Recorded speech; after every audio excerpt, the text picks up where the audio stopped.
नमस्कार, आप देख रहे हैं आर्या न्यूज और आपके साथ मैं हूं प्रियंका तिवारी। इस खास पेशकश में आप सभी का स्वागत है। खबरों की ओर रुख करेंगे।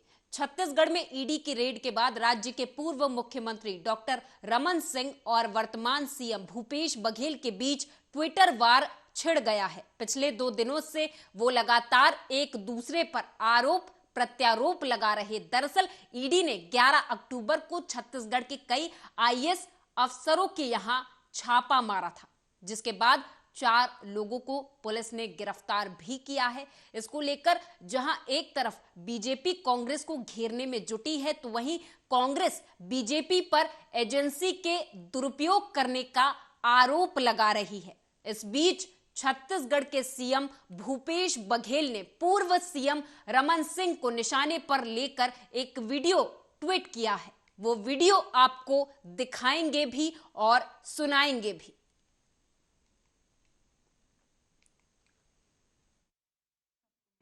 फ्रॉड में कितना पैसा मिला? अब बैंक की जानकारी के हिसाब से मैडम मैं पढ़ा हूँ। मैं तो क्या पहले दिन से अरेस्ट हुआ हूँ। वहाँ कितना फ्रॉड हुआ नहीं मालूम। लोग कहने 18 करोड़ पर लोन हुआ है। इसमें जो है 9 करोड़ रुपये रीता तिवारी को दिया हुआ है। 2 करोड़ रुपये सविता शुक्ला ली है। 2 करोड़ रुपये कांति उपाध्याय, 1 करोड़ रुपये शायद मुख्यमंत्री रमन सिंह को दिए हैं। 1 करोड़ रुपये रामविचार नेताम जो हैं उनको दिया हुआ है। वो गृह मंत्री, सहकारिता मंत्री और थे, इसलिए उनको दिया हुआ है।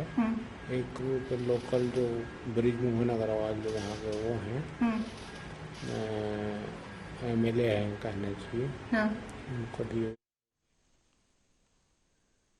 कांग्रेस की भारत जोड़ो यात्रा और आगामी अध्यक्ष पद के चुनाव को लेकर सीएम शिवराज ने एक बार फिर से करारा हमला बोला है। सीएम ने साफ निशाना साधते हुए कहा कि कांग्रेस को पता है 2023-24 में उन्हें मिलना कुछ नहीं, इसलिए जो पदयात्रा कर रहे हैं वो अध्यक्ष बने ही नहीं। इसके आगे और क्या कुछ कहा शिवराज सिंह चौहान ने, आपको सुनाएंगे। कांग्रेस को पता है कुछ मिलना जुलना तो है नहीं, 2023 में भी 2024 में भी, और इसलिए वो अध्यक्ष बने नहीं। जो पदयात्रा कर रहे हैं, कोई एक व्यक्ति चाहिए था जिसकी बलि चढ़ाएं, और इसलिए खड़गे साहब को उन्होंने चुना है, और इसलिए शायद उनके मुंह से बलि। एमपी के गृह मंत्री नरोत्तम मिश्रा ने कांग्रेस पर हमला बोला। इस दौरान उन्होंने आमिर खान को भी हिदायत दे डाली। क्या कुछ कहा गृह मंत्री ने, आपको सुनाएंगे। शिकायत मेरे पास भी आई है। वो एक निजी बैंक के लिए अभिनेता आमिर खान जी का विज्ञापन मैंने भी देखा है। वो शिकायत के बाद ही देखा था, और मेरा उनसे आदरणीय आमिर जी से अनुरोध है कि भारतीय परंपराओं और रीति रिवाजों को ध्यान में रखकर आगे इस तरह के विज्ञापन करें। वो लगातार खासकर आमिर खान जी के बारे में इस तरह का भारतीय परंपरा, रीति रिवाजों, देवी देवताओं के जो आते रहते हैं, मैं इसे उचित नहीं मानता हूं।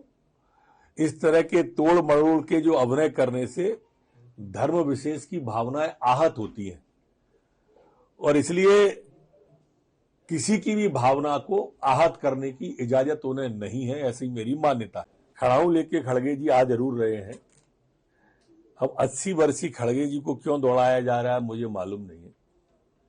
सबको परिणाम मालूम है, और जब परिणाम तय है तो उन्हें परेशान क्यों किए जा रही है, ये औपचारिकता भी क्यों की जा रही है, पता ही नहीं आ रहा है। कहीं पुशअप लगा रहे हैं, कहीं बुजुर्गों को वहां अपने संग दौड़ा रहे हैं, सिद्धाराम मैया जी को, अब 80 वर्षीय खड़गे जी को पहुंचा रहे हैं। सबको मालूम है देश के लोगों को कि परिणाम क्या आने वाला है, काहे के लिए परेशान कर रहे हैं। कांग्रेस पार्टी आपकी सरकार का सच बताने की तैयारी कर रही है। खुद का सच देख ले तो ज्यादा अच्छा है, अंतर्मुखी हो जाए तो ज्यादा अच्छा है, उन्हें ज्यादा अच्छा दिखाई देगा और ज्यादा अच्छा सुनाई देगा। प्रदेश सरकार नशे के कारोबार करने वाले इन बदमाशों के खिलाफ सख्त है।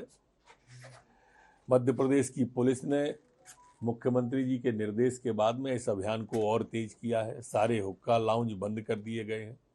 43,000 लीटर से अधिक की शराब जब्त की गई है।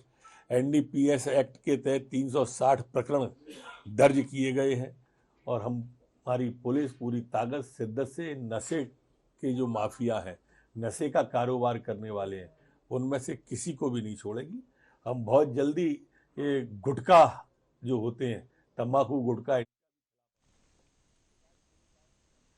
नेता प्रतिपक्ष डॉक्टर गोविंद सिंह का बीजेपी के आरोपों पर पलटवार सामने आया। उन्होंने कहा कि कुछ लोग वापस लौटना चाहते हैं और उनका कहना है कि हमें धोखे से बीजेपी में ले जाया गया है। हालांकि उन चारों से साफ कह दिया गया है कि कमलनाथ का निर्णय है, जो धोखा देकर गए हैं उन्हें वापस अब नहीं लिया जाएगा। इसमें जब अब मेडिकल की पढ़ाई होगी तो निश्चित रूप से इसका बहुत फायदा हमारे हिंदी भाषी छात्रों को मिलेगा। और केवल हिंदी भाषी ही नहीं, जो भी हिंदुस्तान में रहता है वो हिंदी तो जानता ही है। मुझे बहुत प्रसन्नता है कि 16 अक्टूबर को अमित शाह जी दोपहर में 12 बजे लाल परेड ग्राउंड पर इन किताबों का विमोचन करेंगे। माननीय मुख्यमंत्री जी उसमें उपस्थित रहेंगे। हजारों की संख्या में छात्र और आम नागरिक भी इस कार्यक्रम में रहेंगे। ये कार्यक्रम केवल मेडिकल फ्रेटर्निटी का ही नहीं है, बल्कि ये आम जनता का भी कार्यक्रम है। और माननीय मुख्यमंत्री जी ने ऐसा निर्देश दिया है कि कल 15 अक्टूबर को भी पूरे प्रदेश में इस विषय में संगोष्ठियां आयोजित की जाएंगी। विभिन्न स्थानों पर दीपक जलाकर हिंदी के प्रति अलख जगाने का काम किया जाएगा। हिंदी का प्रकाश घर घर तक पहुंचे, पूरी दुनिया तक पहुंचे, ये हमारा लक्ष्य है। 16 अक्टूबर का कार्यक्रम निश्चित रूप से इस देश में एक नए यात्रा की शुरुआत करेगा। हमारे प्रधानमंत्री जी का सपना साकार होगा। इसमें जब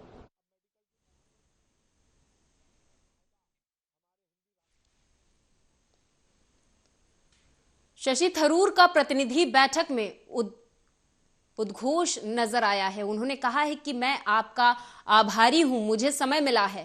पहला पीसीसी है जो हेडक्वार्टर के निर्देश का पालन कर रहा है। आपने दोनों प्रत्याशियों को बराबर रूप से सम्मान दिया है। सोनिया गांधी को बधाई दी है। इस दौरान उन्होंने कहा है कि अध्यक्ष पद का चुनाव करना सोनिया गांधी का निर्णय होगा। देखिए, 2024 के पहले में काफी काम करना है। आपको पता है कि पिछले बार मोदी साहब ने 37% से करीब 60% सीट ले ली लोकसभा में। क्यों? क्योंकि बाकी जो 63% जो वोट्स थे हमारे देश में, 63% जो वोट है, ये 40 पार्टी ले गए। कुछ को 1 सीट है, कुछ को 2 सीट है, कोई सीट भी नहीं जीते, लेकिन वो इस वोट ले ली। तो अगर हम गठबंधन नहीं बनाएंगे, मेरे ख्याल में विपक्ष के लिए कठिनाई होगी। तो मेरे ख्याल में एक प्रथम काम है गठबंधन के बारे में बात करने, या हम राष्ट्रीय गठबंधन करें, महागठबंधन, जहां हम पूरे देश में एक कॉमन मिनिमम।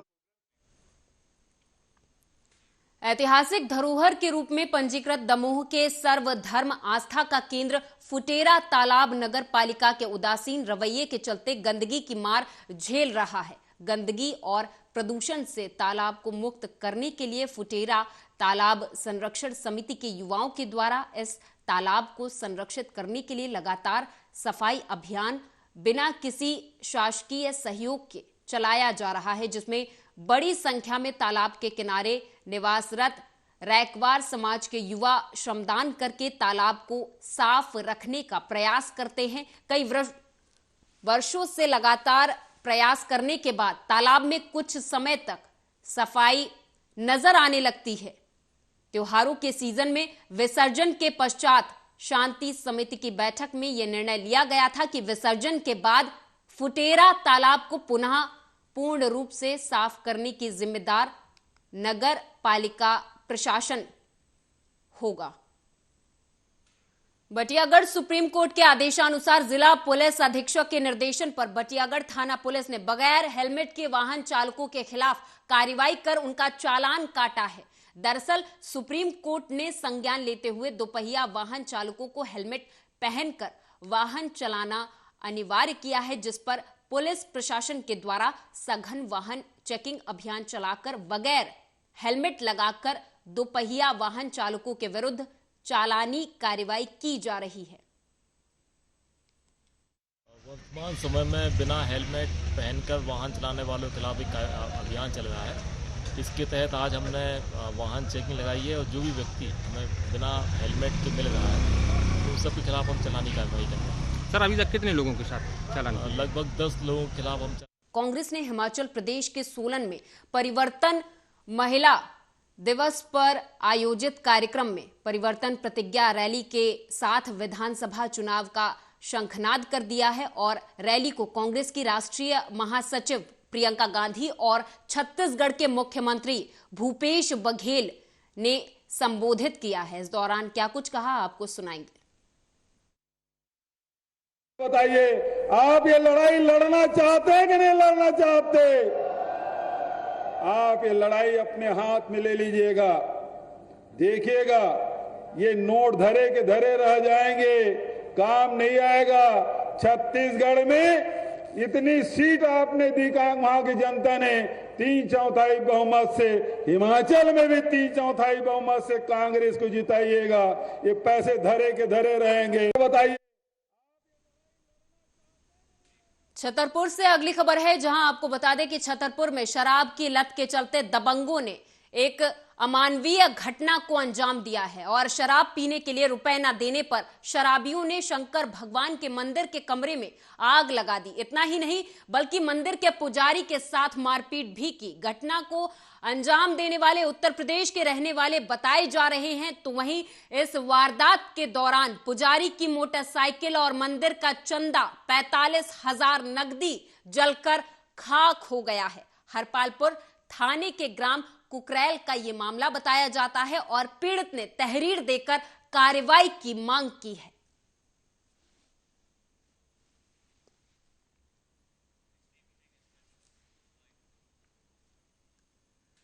भोपाल में राजा भोज एयरपोर्ट पर फिल्म की शूटिंग शुरू की गई। इस दौरान फिल्म की शूटिंग के दौरान फिल्म करतम भुगतान की ये जो शूटिंग है, जो वैष्णवी एंटरटेनमेंट के बैनर तले तैयार की जा रही है। बता दें कि फिल्म अभिनेता श्रेयस तलपड़े फिल्म के मुख्य कलाकार के रूप में नजर आएंगे और श्रेयस तलपड़े के लिए राजा भोज एयरपोर्ट पर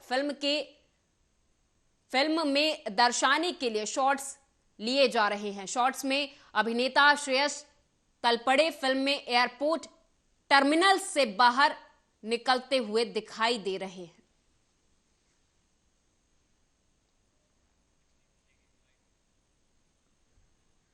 भोपाल में सेवा ही संकल्प अभियान के तहत थाना बिलखिरिया की अनूठी पहल देखने को मिली है, जहां कई वाहन चालकों को निःशुल्क हेलमेट वितरित किए गए और कहा कि हेलमेट लगाना सभी के लिए अनिवार्य है। साथ ही जागरूक करने के लिए नियमों से संबंधित पैम्पलेट बांटे गए। दरअसल इस साल मध्य प्रदेश में लगभग 60,000 सड़क हादसे हुए हैं, जिसमें 1600 लोग अपनी जान गंवा चुके हैं। 4500 व्यक्ति अब शायद कभी चल नहीं पाएंगे।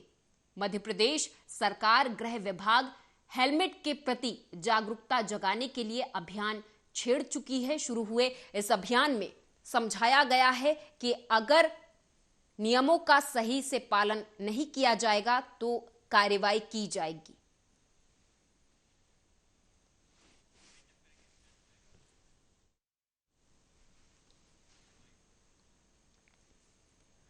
और इस खास पेशकश में मेरे साथ बस इतना ही। आप देखते रहें आर्या न्यूज।